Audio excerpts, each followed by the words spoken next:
ہاتھی اور درزی۔ ایک جنگل کے قریب ایک خوبصورت سا گاؤں تھا۔ یہ گاؤں جنگل اور دریا کے درمیان میں آتا تھا۔ اسی جنگل میں ایک ہاتھی رہتا تھا۔ ہاتھی روزانہ دریا میں نہانے کے لیے اس گاؤں کو پار کر کے جاتا تھا۔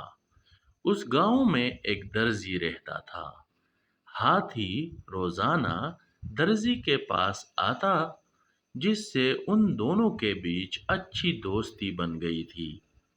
درزی بھی روزانہ ہاتھی کو پھل کھلایا کرتا تھا۔ ایک دن نہ جانے کیا ہوا، درزی کا مزاج بدلا ہوا تھا۔ ہاتھی روزانہ کی طرح درزی کے پاس آیا۔ درزی نے اب کے بار ہاتھی کو پھل دینے کے بجائے سوئی سے چبھویا، جس سے ہاتھی بہت زخمی ہوا اور چلاتا ہوا وہاں سے چلا گیا۔ درزی نے اس کے ساتھ جو کیا تھا، ہاتھی کو وہ بار بار یاد آ رہا تھا، اور اس نے سوچا کہ آج درزی کو ضرور سبق سکھائے گا۔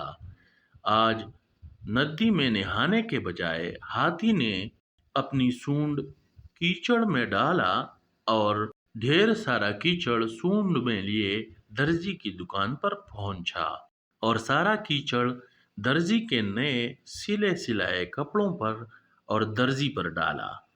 درزی کے ہوش ٹھکانے آ گئے اور اپنے کیے پر شرمندہ ہو گیا، اور جلدی سے دکان سے باہر آیا اور ہاتھی سے پیار کیا اور معافی بھی مانگ لی، اور ہاتھی کو پھل بھی کھلائے، اور دونوں میں دوبارہ سے دوستی بن گئی۔